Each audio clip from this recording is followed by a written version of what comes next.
Giri Baradadi.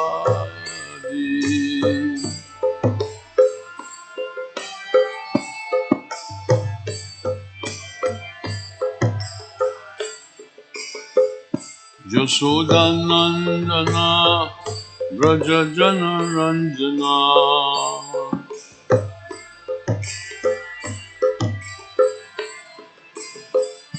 Yashodanandana Vraja Jana Ranjana.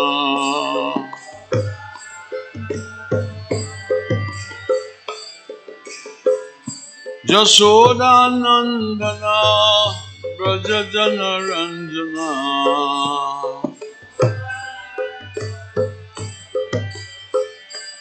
Jamuna Tira Vanachari.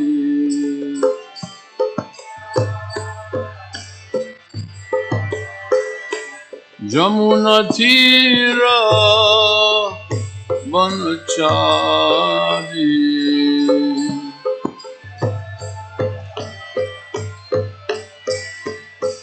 Hare Krishna, Hare Krishna,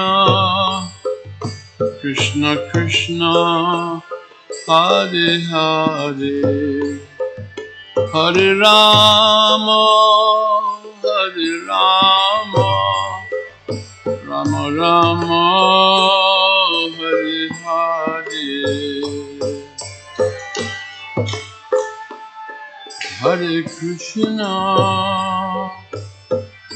Krishna, Hare Hare, Hare Rama, Hare Rama, Rama Rama, Hare Hare, Hare Krishna, Hare Krishna, Krishna Krishna, Hare Hare, Hare Rama, Hare Rama, Rama Rama, Hare Hare, Krishna, Hare Krishna, Krishna Krishna, Hare Hare, Hare Rama, Hare Rama,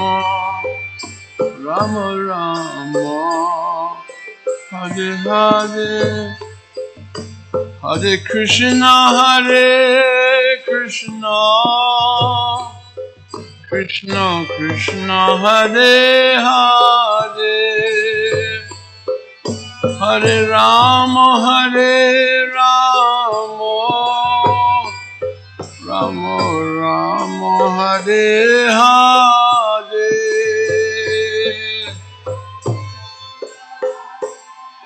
Krishna, Krishna Krishna, Hare Hare,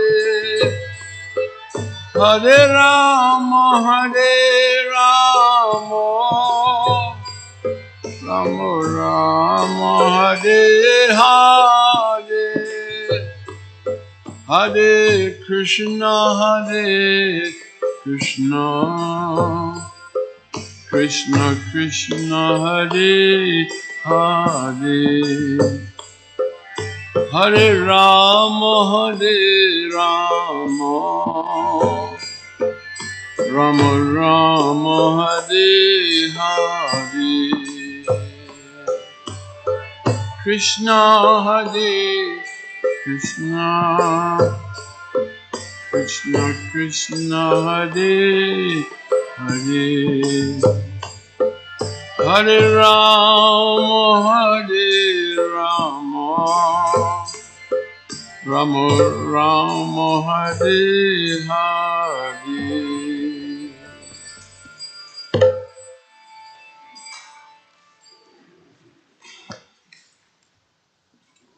Jai.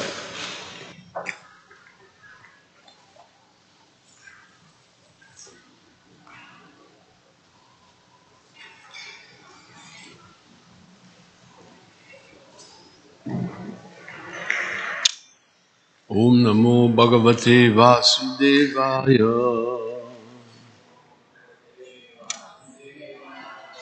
Om Namo Bhagavate Vasudevaya.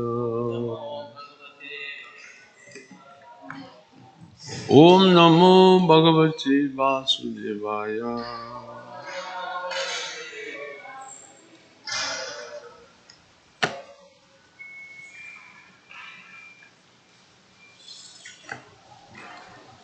So we are continuing reading Srimad Bhagavatam, 11th canto, chapter 1,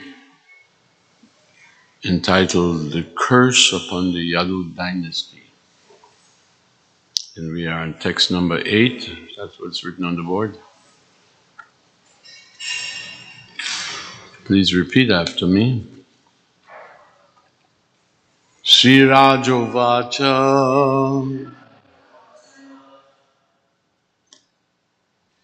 Brahmanyanam Vadanyanam Nityam Vridho Pashevinam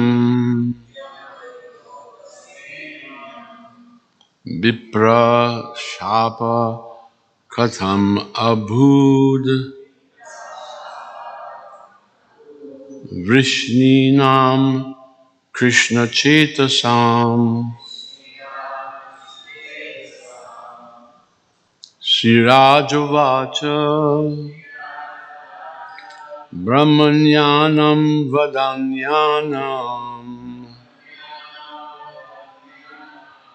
Nityam Vriddupashevinam Vipra Shapa Katham Abhud Vrishninam Krishna Chetasam. Someone else. Sirajo Vacha Brahmanyanam Vadanyanam Nityam Vriddupashevinam Viprashapa Katham Abhud Vrishninam Krishna Chetasam. Sirajo Vacha Brahmanyanam Vadanyanam Nityam Vidupashevinam Viprashapa Katham Abhud Vishninam Krishna Chetasam. Come on. Sirajo Vacha Brahmanyanam Vadanyanam Nityam Vriddupashevinam Viprashapa Katham Abhud Vrishninam Krishna Chetasam. We have so few, everyone can take turn and chant. Shiraja Vacha Brahmanyanam Vadanyanam Nityam Vriddupashevinam Viprasapa Katham Abhud Vishninam Krishna Chetasam. Shiraja Vacha Brahmanyanam Vadanyanam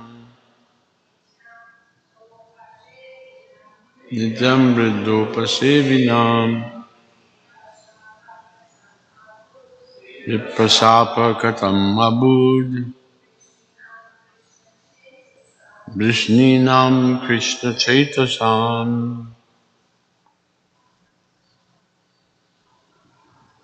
Come on, chant. Sriraja uvacha brahmanyanam vadanyanam nityam vidupasevinam viprashapa katam abud Vishninan Krishna Chaitasam.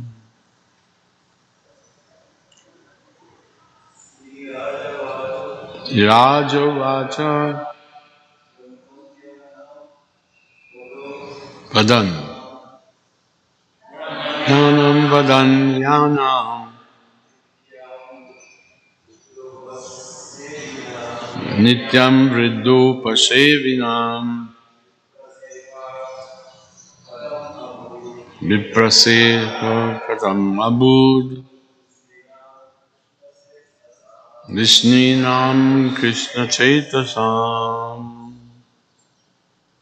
Okay? Prabhupada, when he instituted this process of Bhagavatam with devotees, he said everyone should chant. And just by repeating, hearing and repeating the chant, eventually it becomes easy, natural, although it's a different language. You know, I still remember the first time I was in a Bhagavatam class, it was like, I can't believe it. But now it's easy to chant, and it helps you to learn. You can learn verses, and this will help us. Because he said, there is one verse in the first canto that describes that just to hear and chant these slokas is pious. Punya Shravana Kirtana. It's a pious activity. So we don't shy away from doing this. So word for word synonyms. Sriraja Uvacha. The king said, Brahmanyanam, of them who were respectful to the Brahmanas. Vadanyanam, charitable. Nityam, always. Vridha upasevinam, engaged in serving elders. Vipra shapa, the Brahmanas curse. Katham, how? Abut, did it come about? Vrishninam, of the Vrishnis.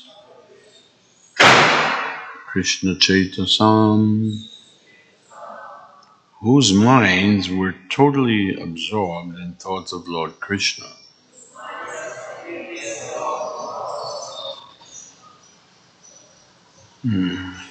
So this is the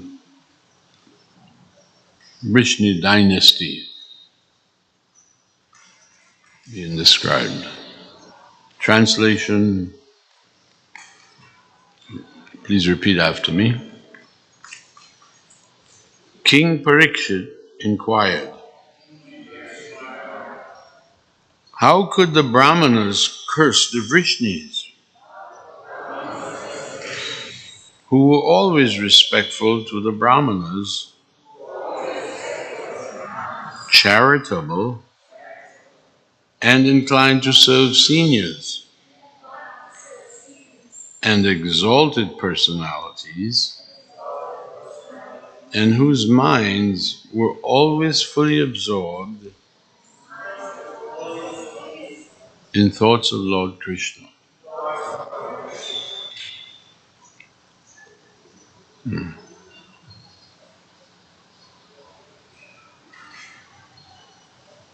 So King Parikshit, Maharaj Parikshit, remember he's coming in that dynasty.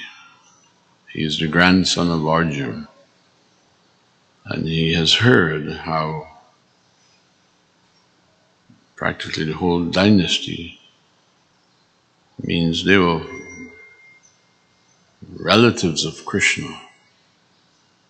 How it come that they were cursed when they were always respectful to Brahmins, they were always charitably disposed, they were inclined to serve elders and exalted personalities, and they were always absorbed in thoughts of Lord Krishna.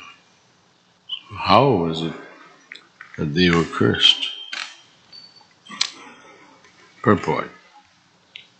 Brahmanas generally become angry at persons who disrespect the Brahminical class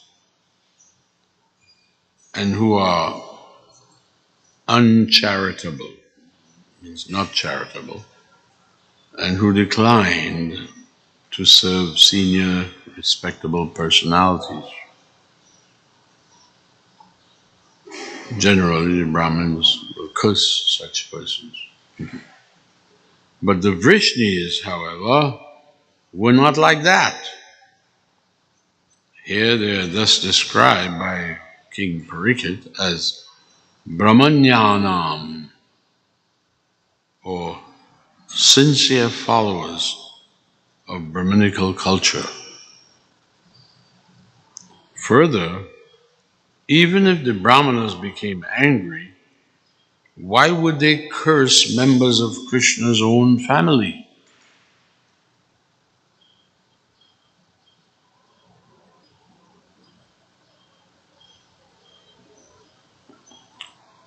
These are good questions Maharaj Parikshit is asking.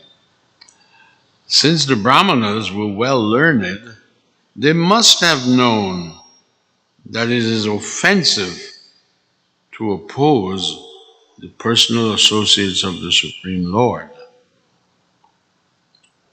The Yadu dynasty is specifically described here as Vrishninam and Krishna Chaitasam. In other words, they were Lord Krishna's own men, his family members. And they were always absorbed in thinking of Krishna. They were always absorbed. Therefore, even if somehow or other the Brahmins had cursed them, how could that curse have had any effect? These are the questions of Parikshit Maharaj.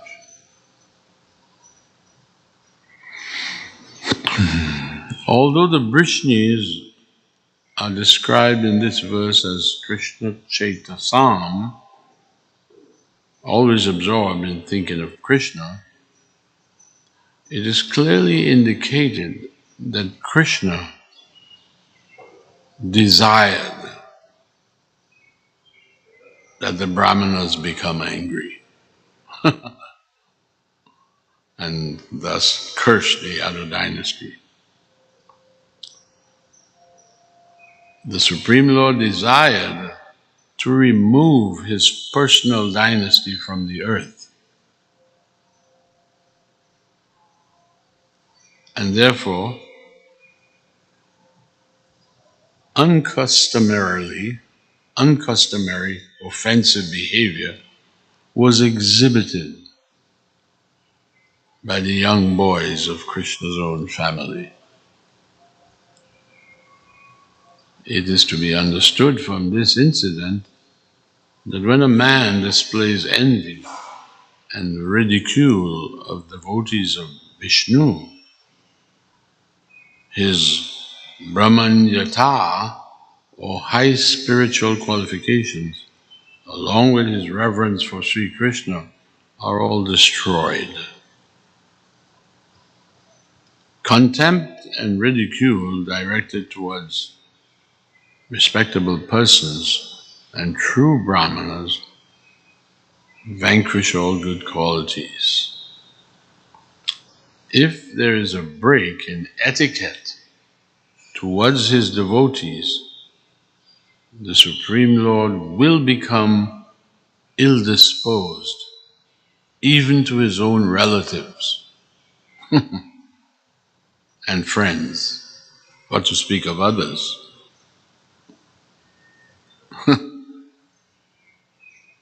Krishna is not biased.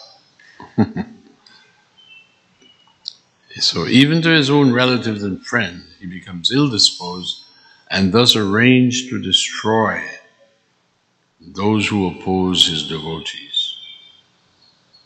If foolish persons in the guise of members of Krishna's personal family express enmity towards Vaishnavas, such offenders cannot properly be called offsprings of Lord Krishna's dynasty.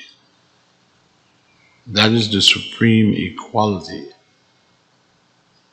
of the personality of Godhead.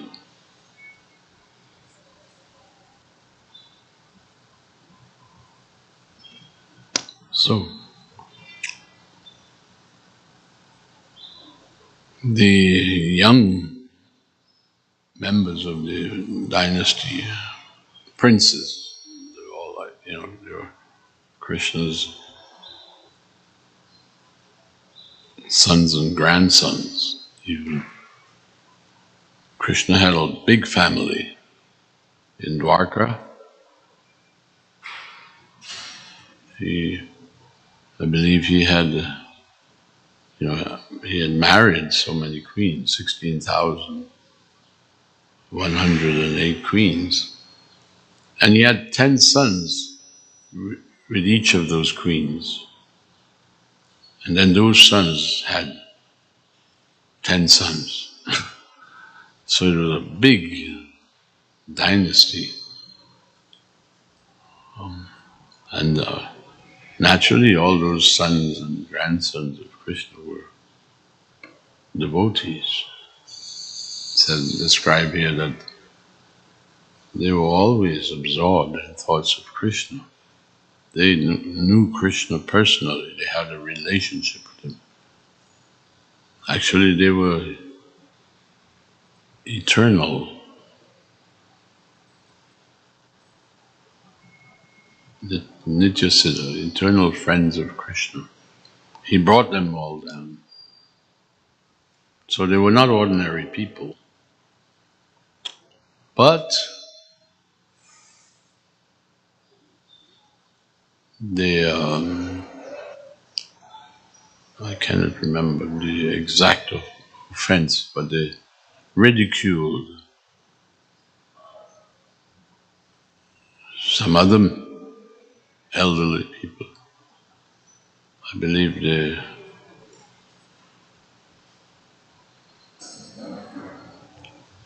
it's been a while since I read that pastime, but one of them at least dressed himself as if he was pregnant. But he wasn't, as a boy, he wasn't pregnant. But he had a big ball, metal ball, under his sari. And he made some fun. And his other associate relatives, they all were making fun of some elders in the same lineage. And because Krishna was ready to go back home, back to the spiritual world, he didn't want to leave these family members here on earth because they were powerful, being members of Krishna's family, and they could create havoc because they were such powerful people. So this whole thing was arranged by Krishna. Everything is going on by the will of Krishna. Everything. This was one of the last things Prabhupada said when he was on his bed in Vrindavan, preparing to leave his body. So this was seemed unusual circumstance for the devotees to see him in that condition. All his organs were failing him, broken down. But his intelligence was clear. That wasn't deteriorating.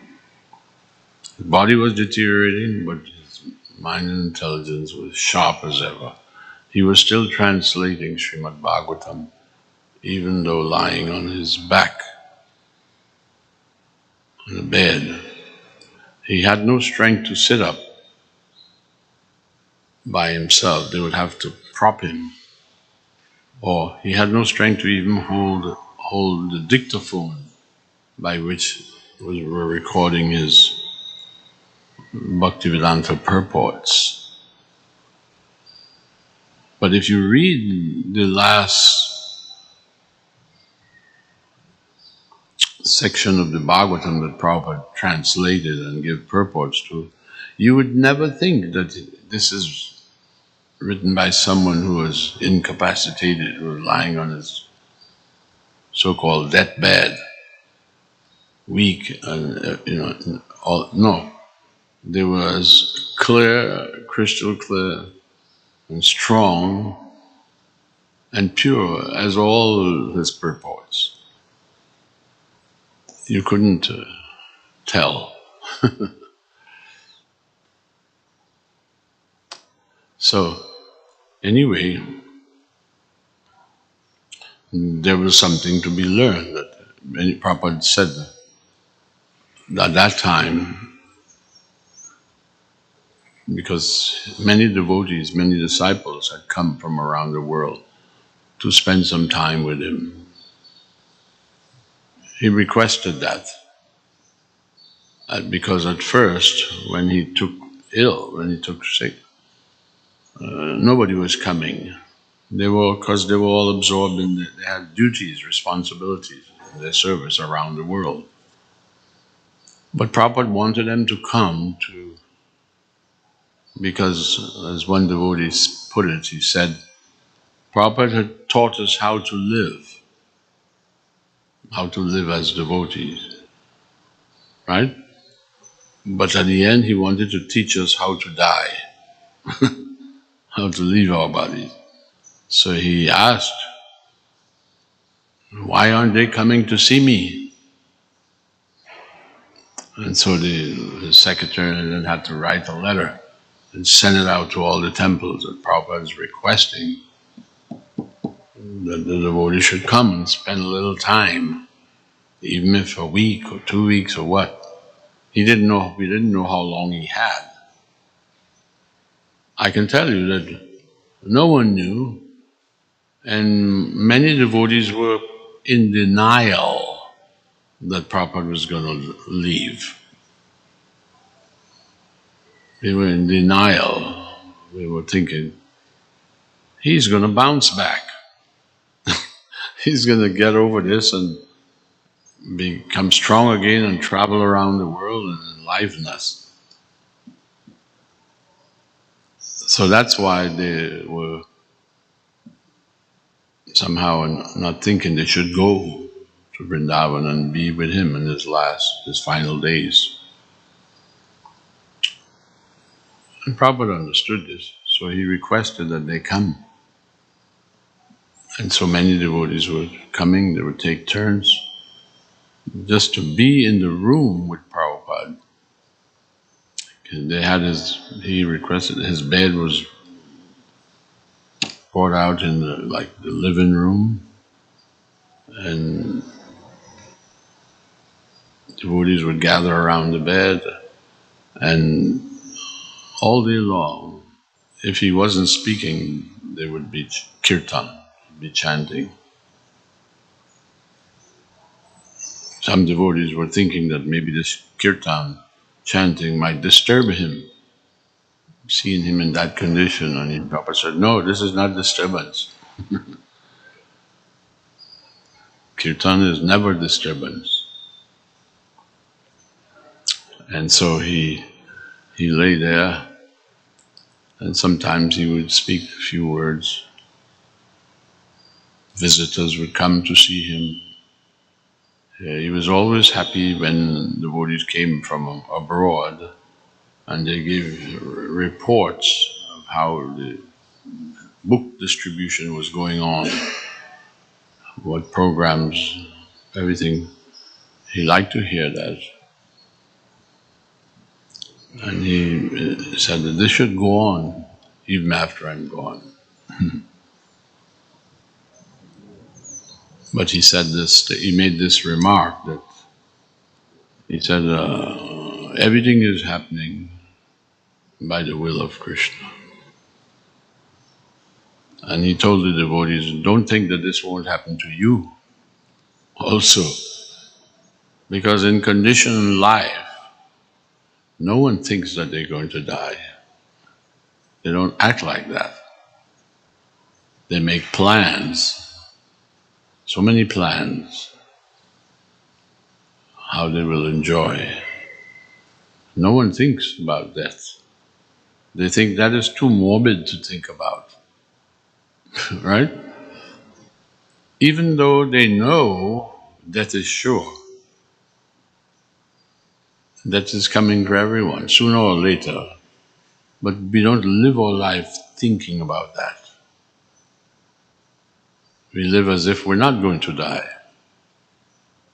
And so we make plans. And then death comes. It is said that death comes like a thief in the dead of night. You're not expecting him. He just shows up. Oh, it's time. So, Maharaj Pariksit, the emperor, he wanted to know more. He had heard, of course, what happened to the dynasty, the Vrishni dynasty, all his, not just hundreds, thousands of relatives. What happened? What happened? How did Krishna leave the planet? And what happened to them? So that will be described in detail later on. But Maharaj Pariksit wanted to know, he wanted to understand. He had heard some things which he couldn't quite understand, so he said, how they were cursed by the Brahmanas because they were making a joke,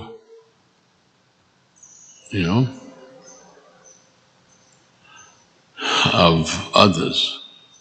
And so the Brahmanas said this was in poor taste.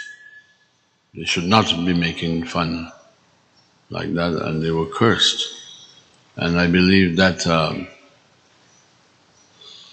the Brahmanas said that ball,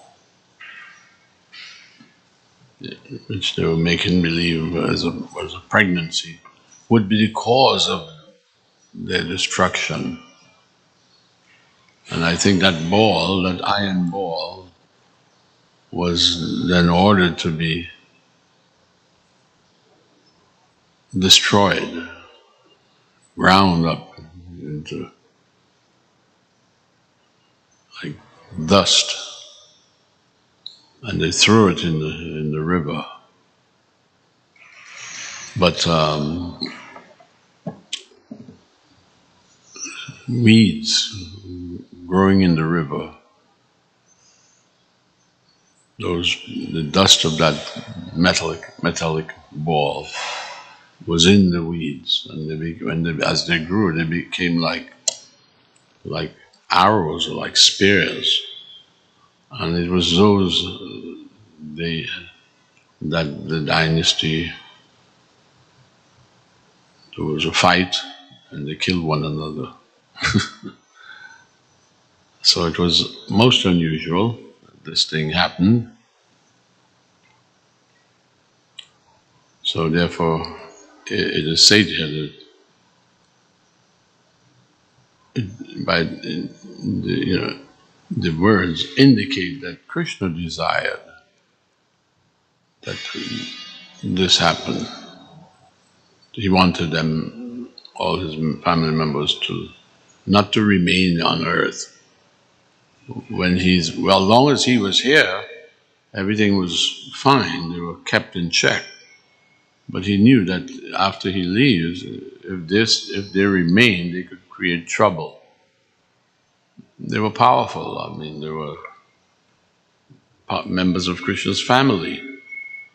So he desired for them to come back home same time, not be left behind. So he decided to remove his own personal dynasty from the earth. This will all, as we go on in the Bhagavatam, this will be described more in detail. I've just mentioned in here that, and when, even though they were, the point to learn was that Krishna was not, he's equal to everyone, even his family members. If they act foolishly, then they will be punished. He didn't spare them. He didn't spare anybody. That's Krishna. If you act like foolishly, like nonsense, you can expect to be punished. So, we've seen this happen, even within our movement. After Srila Prabhupada left, some of the leaders acted foolishly, acted offensively towards senior Vaishnavas, and that was the cause of their downfall. No one speaks about it, but I remember thinking, how is this happening? And why is this happening? Senior devotees who had at one time were serving so nicely, and now they were falling down because they had offended. And Krishna Prabhupada used to say, if you offend Vaishnava, that Vaishnava may excuse you, but Krishna will not excuse you. He won't allow you to go on behaving in a way that is against the principles of Vaishnavism, against the Vaishnava etiquette. He won't allow that. The Vaishnava may not take offense. He may excuse you, but Prabhupada said, but Krishna will not excuse you. So we should always remember this. So that is one of the things to learn from this Krishna's family members. They are not, what is he saying? They're not above the law. They cannot act and think they can get away with it.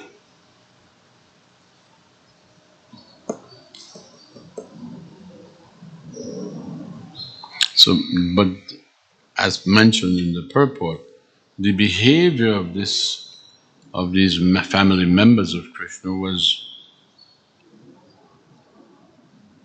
how we put it here, uncustomary offensive. This was not their normal behavior. This was not expected of them. But they did it. And and they ended up having, all this was the divine arrangement of the Lord. But still, we are to learn from it.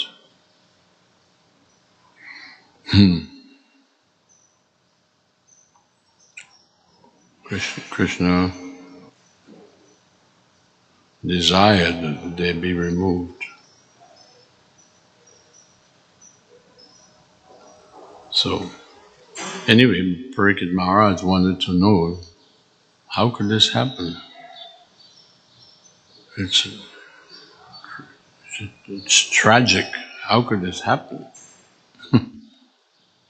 They were all members of Krishna's family. That is not ordinary. They were extraordinary.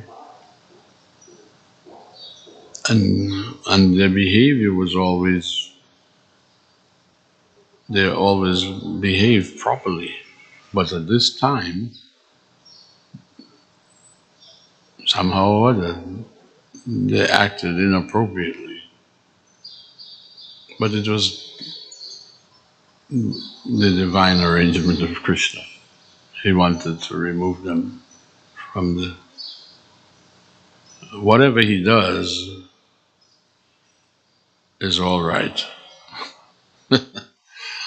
Krishna, when they say God is all good, whatever he does is all right. We may not understand it because our intelligence is small, but whatever Krishna does, you cannot find any fault in him.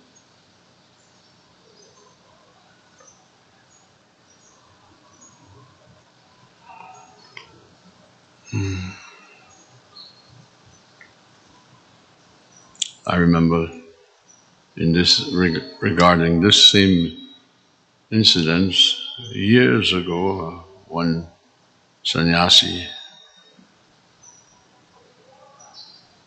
can't even remember his name, we were in Mayapur and he told this story. He said it was a true story. One great Raja, king,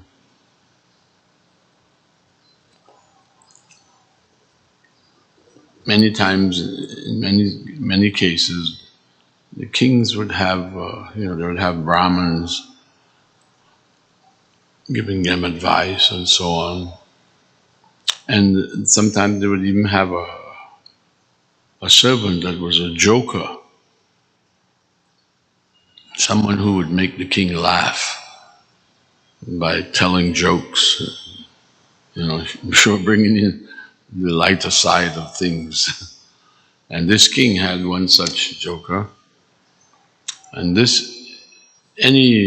whatever happened, even if it was unfortunate, for some people, that joker he would make a joke out of it, he would make fun of it.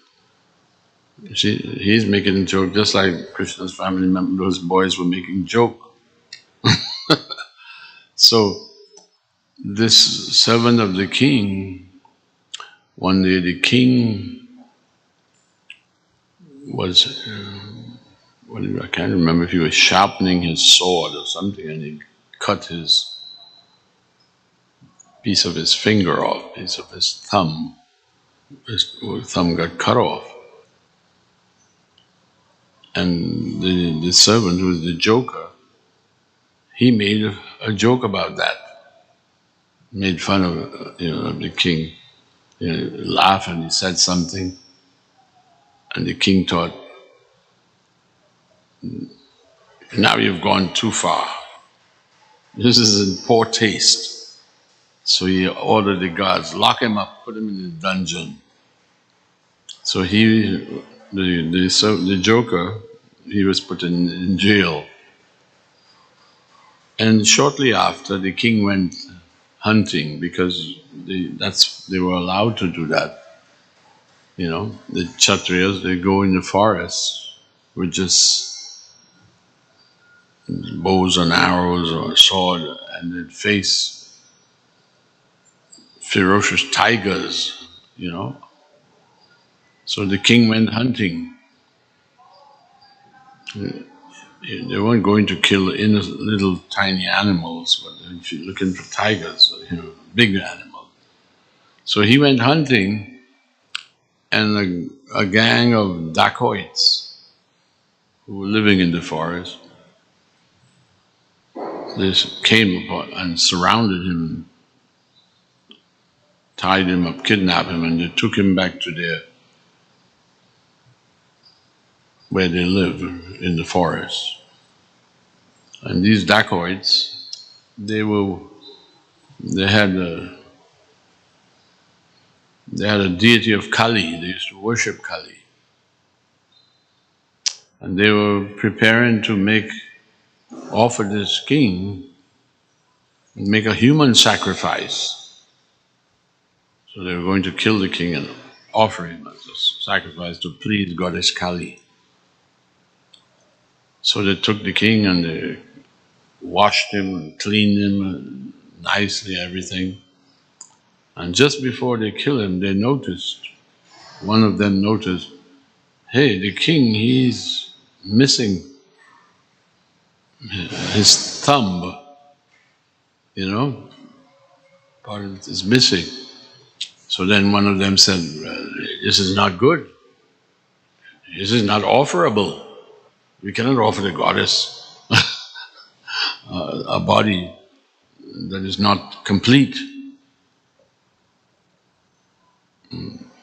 So they said, what do we do? We can let him go. So they let the king go, and he made his way back to the kingdom. And on the way back he's thinking, he said, I thought I was finished. I thought these dacoits were going to kill me and offer me to Kali. But they let me go. So he was going back to the palace. He kept thinking about this. And when he got back, first person he went to see was his servant who used to make jokes, the joker. And he went and he said, so, you've learned your lesson, you've had some time in jail? He said, yes, sir. He said, you have to know when to tell jokes and when not to. So he let the servant out. And then he asked the servant, he said, you're always saying, because this servant, joker, he was a devotee. Anything happened, he would say, oh, it's Krishna's mercy. This happened because it's Krishna's mercy. Right? Devotees do that all the time. You stub your toe, you fall down, break your arm. Another devotee will say, it's Krishna's mercy, Prabhu. So the king, he told the servant, you're always saying it's Krishna's mercy. He said, yes, it's Krishna's mercy, and whatever Krishna does is all right. We cannot find fault with it. So he said, well, tell me something, I don't understand. You are such a devotee, you're always thinking of Krishna, you're always saying Krishna, whatever happens is Krishna's will. And he said, if you are such a devotee, why did Krishna allow me to lock you up in the jail? He said, oh, that's easy. Normally when you go hunting, you will take me with you. But this time, because you cut your finger and I made a joke, you locked me up. And so you went alone. And when the dacoits took you, they were going to sacrifice you. When they saw you didn't have your thumb, they thought, it's not offerable. This is not good quality. So he said, and they let you go. But if I was traveling with you at that time, they would have sacrificed me.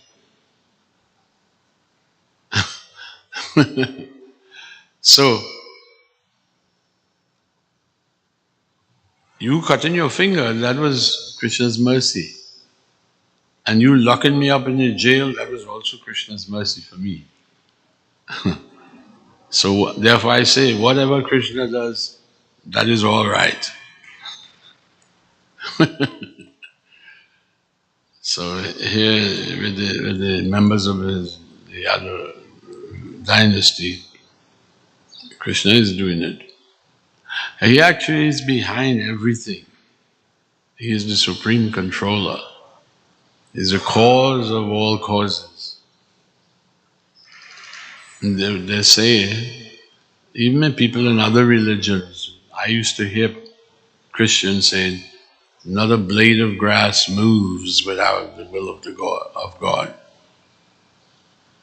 That's how extensive His control is. Even the grass doesn't move without His sanction. So what to speak of us, the human being? What to speak of devotees? Things happen. It's not that He is unaware. He's very much aware of everything. And He allows things to happen.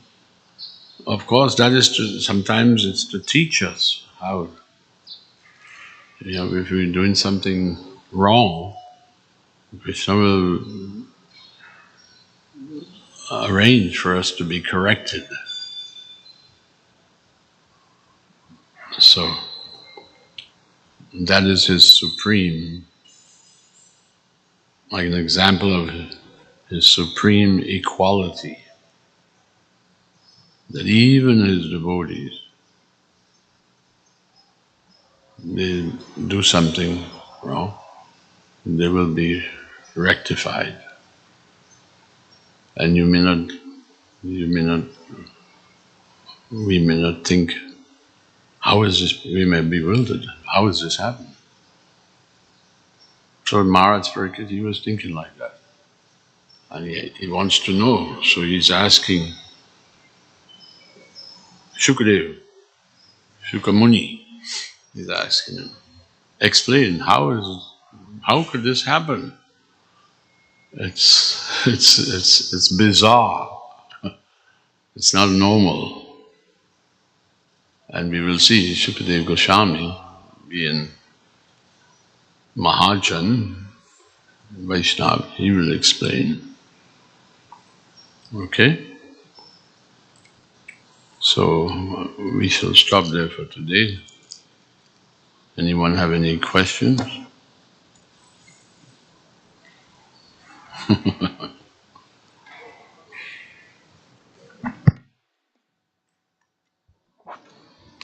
Hare Krishna. Uh-huh. Hare Krishna, bro. This is a nice class. You always have questions. So we understand that everything is Krishna's arrangement, and also on the other side we see that if there's a nice king who follows dharma, and the country, religion, everything will be safe. But in this pastime, Lord Krishna is make sure that all his descendants is taking away. Of course, he has a reason, but in the Bhagavatam, where we see all the religious kings should be there to rule the king, to rule the citizens. So, how do we understand both? Krishna has, remember, he is fully conscious, supremely conscious of everything going on. And he knows exactly what should happen, what to do in every circumstance. Nobody gets away with anything. Nobody rides for free. Karma is so stringent. So when Krishna allows something to happen, we have to try to always remember this when it's happening to me, especially to me. I'll speak of others, but that something's happening to me and it seems to be reverse. But we should check our minds from wandering.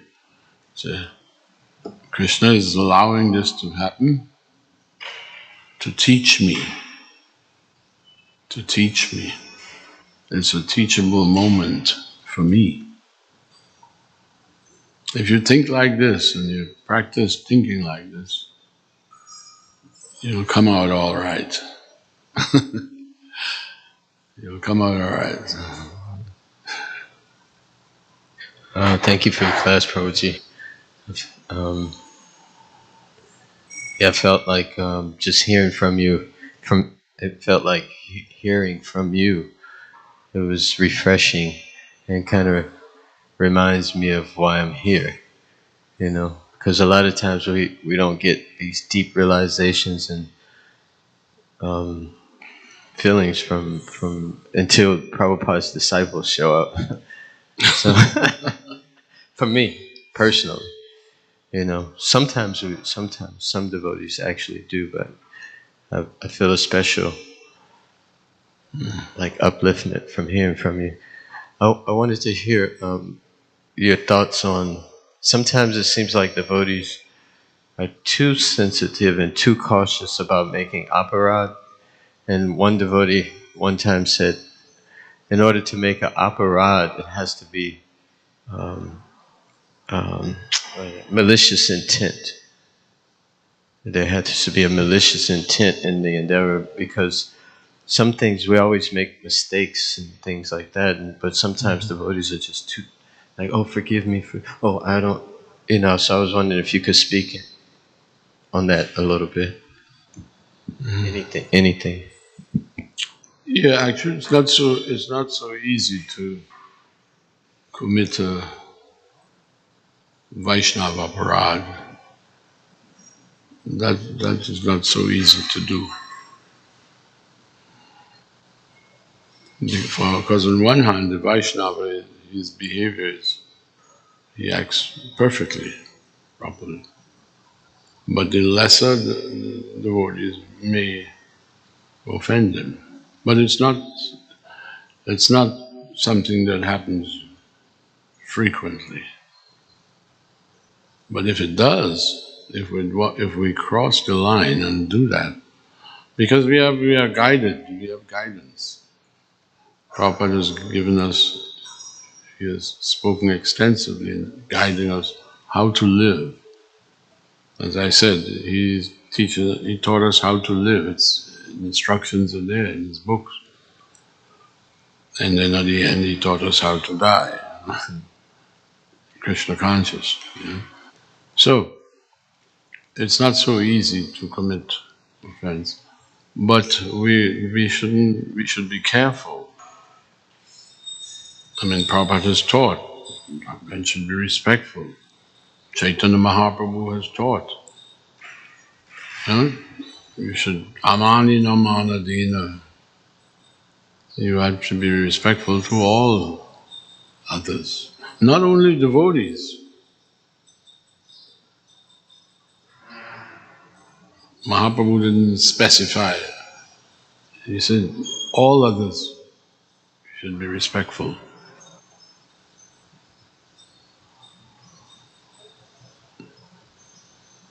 You know, one time, in Los Angeles, one Sankirtan devotee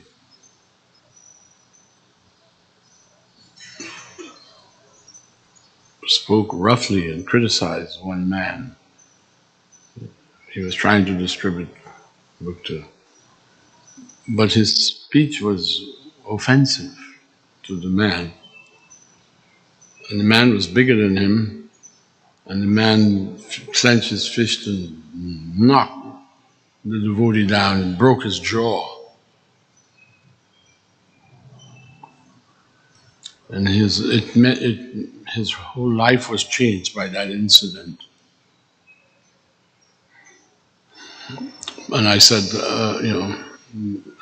after hearing, I was living at that time in LA. I thought, we cannot just act whimsically. As a devotee, we have to act properly.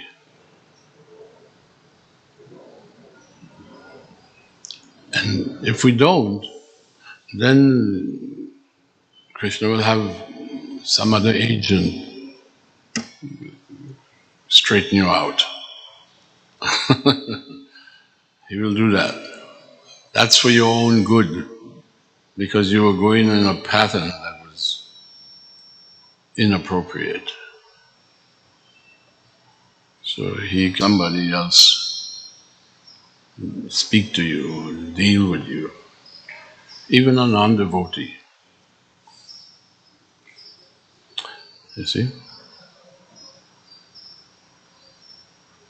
Like Prabhupada would even remark that one man who was not a devotee, Prabhupada was writing back to Godhead and distributing it. And the man said, "Why don't you write books?" And Prabhupada took that, this is from you could say a karmi, a non-devotee. He just took it that, oh, Krishna's trying to tell me something. And he began to write books. He began to translate Srimad Bhagacvatam. So things happen. Krishna is always in control. That we have to learn. He's behind everything. And you cannot understand everything, how he's in control. But you should know he's in control, always. All right? Subalji. Oh. 1 minute. Hare Krishna, Agnideva Prabhu. I thought it was quite relevant one point that you made doing the comparison or doing the parallel of the Brishnis and the Yadus being Vaishnava Prabhu. Can you turn the main just a little down? The Krishna actually didn't want to leave them behind, and the reason that he gave is that the power, they will become proud and they can create chaos. And these are Krishna's associates, and eternal. And not only that, the description is how absorbed they were in service to Krishna. And then you run a parallel, or not a parallel, but similar situation when disciples of Srila Prabhupada, after Prabhupada's departure, they made mistakes and they created quite a bit of, disturbance with that. So I was just thinking about what power does, even to very, sort of devotees that have achieved even the position of being associates of Krishna. In this case, some of these devotees were very close to Srila Prabhupada, and they did wonderful service for Srila Prabhupada, as you mentioned. So what powers does, what to speak of, people unqualified like some of us that are given power, and then what power does, that is almost like you become blind to offenses and just carry out. So I wonder if you can share, with the experience you have gone through all that, and in itself, because you also hold positions of great responsibility in your service to Srila Prabhupada, during a very big part of your life in Krishna consciousness. So what realizations you have of how to deal with power, not to allow to spoil our consciousness, and worse, commit offenses to others? Oh, we have many examples. Sometimes I've heard devotees say, "Oh, power corrupts." It's not that power corrupts, it's the individual. acts inappropriately. And when there's, it's like when in Bhagavatam, we have many examples of Indra, Lord Indra. He's the king of the demigods, chief, big post, right? But he makes mistakes, and then he has to be corrected and chastised. His example is there, not just one, not just in Krishna Leela. He made a that was a big mistake. He tried to kill the inhabitants of Vrindavan by sending his most powerful storms and clouds and shower and rain, because he was a little intoxicated with his position and power. Then the inhabitants of Vrindavan, they were accustomed to every year having an Indra Puja, giving him, offering and praise and jagya and doing stuff. And Krishna stopped it as a boy.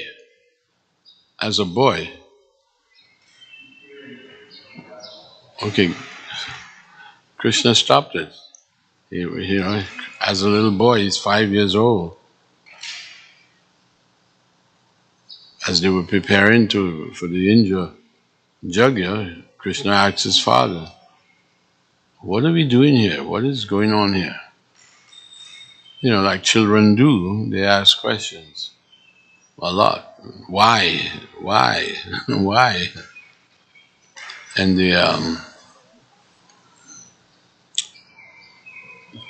Nanda Maharaj answered his son.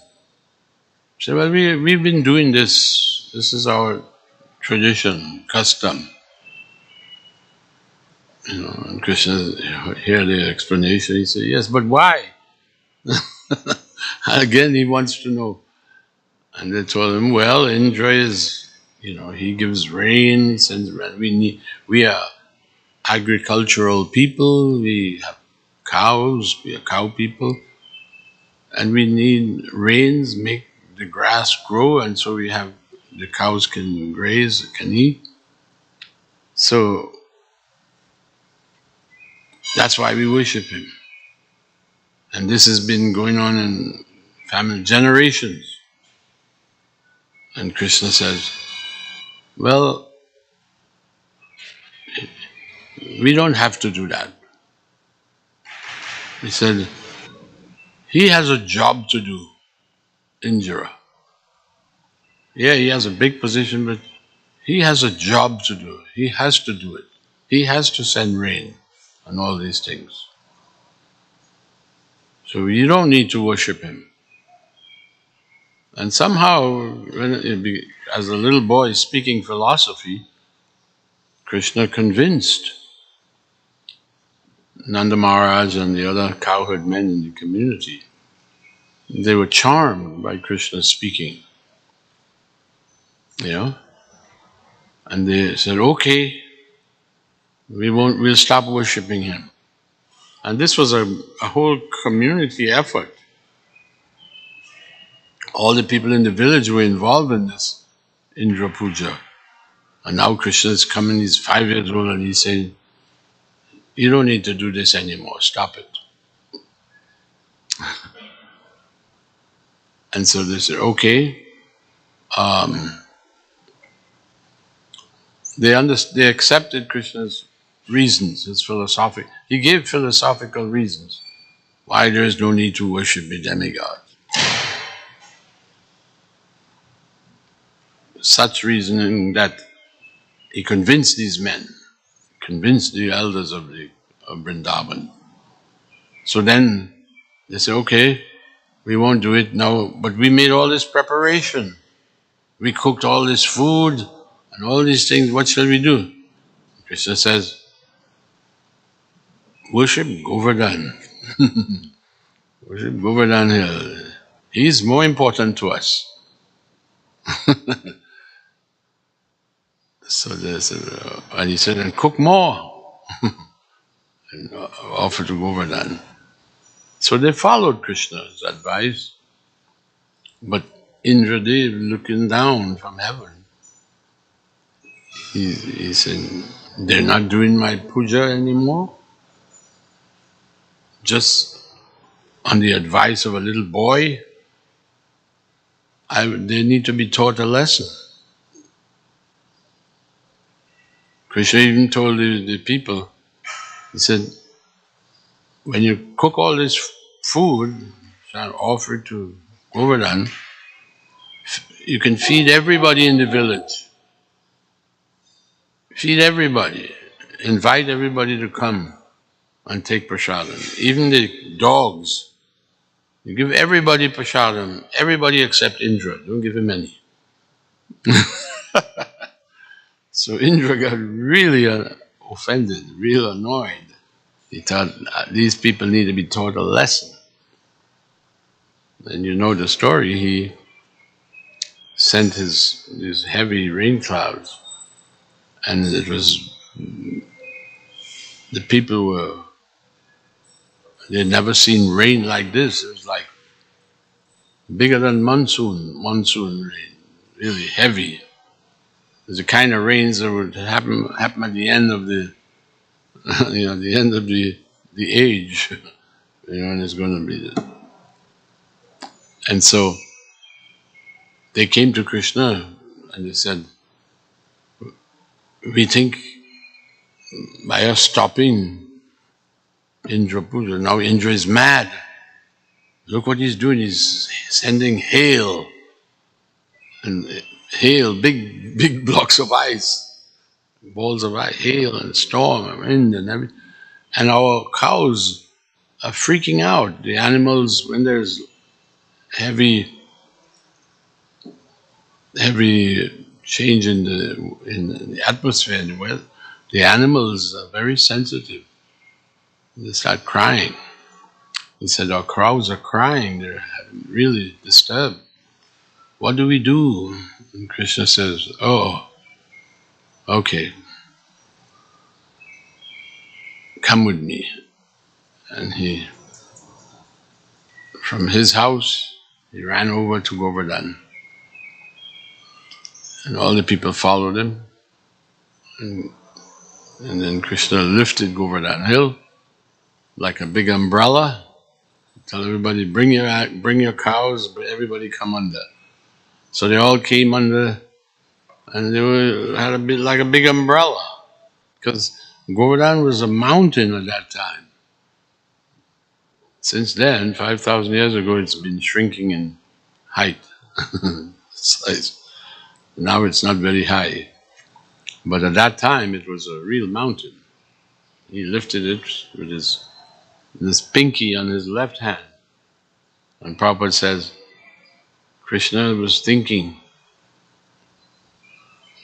Indra with all his power, and I can check him with just my pinky. With his pinky, he lifted Govardhan hill and held it, and the devotees were protected. And when, after a week, Indra sent some of his men down to see if those people have come to their senses, those cow people. They're not very intelligent. So, but his men came and they came back and they told Indra, those people are having a party. They're they're underneath this mountain, Govardhan hill. That boy is holding it up, and all the animals in there, and they're celebrating, dancing and singing and feasting. Not a drop of water. They're not getting wet at all. And then Indra, he began to think, oh, maybe I really blew it this time. He's always blowing it, Indra. And even as he's thinking like that, some demons came by Indra's place and they started congratulating Indra on what he was doing.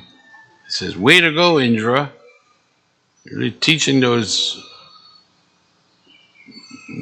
Brahmins and cow people." And they were praising him. And Indra thought, "Now I know I did something wrong. The demons are praising me." He realized, I definitely know I did wrong. For them to praise me, that's all the proof I need. So he came down, had to eat humble pie, beg forgiveness. And Krishna forgives him. But even big personalities like him, they make mistakes. But Krishna, Indra is a devotee. The devatas, they're devotees. So he won't let them go too far off. He'll check them, pull them back in. So he does that with all devotees. If you get a little too,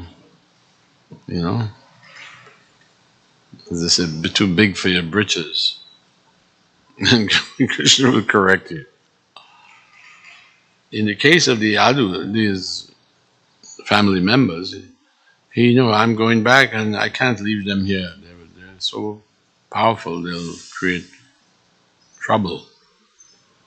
So he thought of a way to bring them back.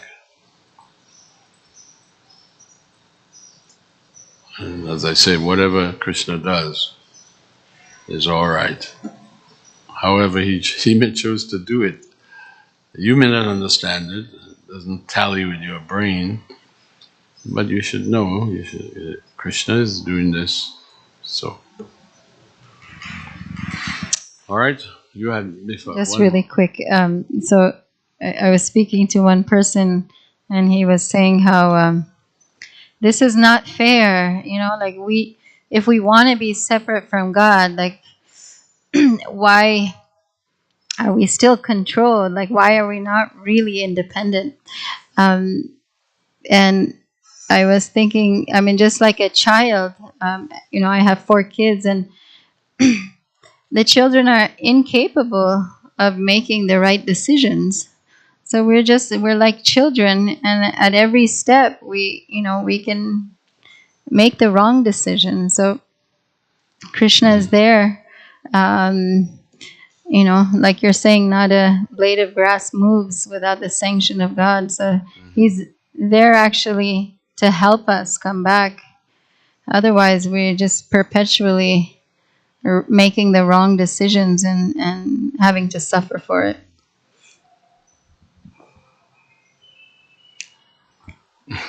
What is?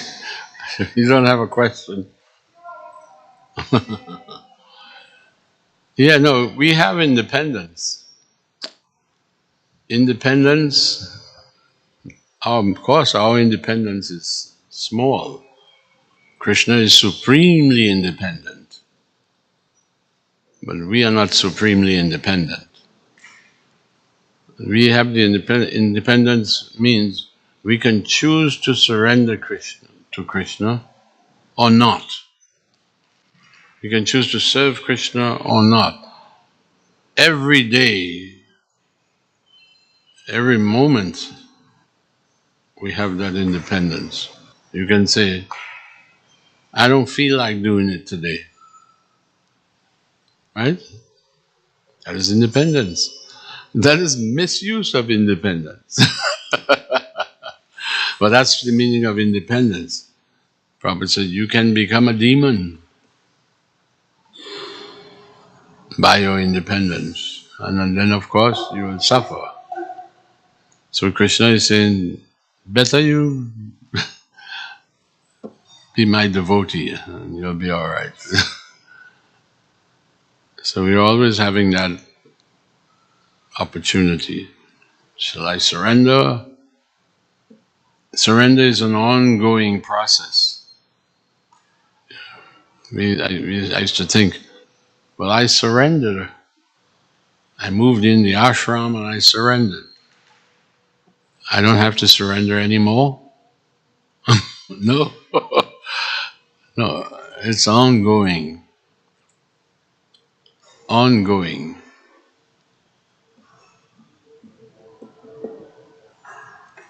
All right, we shall stop there. Grantaraj, Srimad Bhagavatam.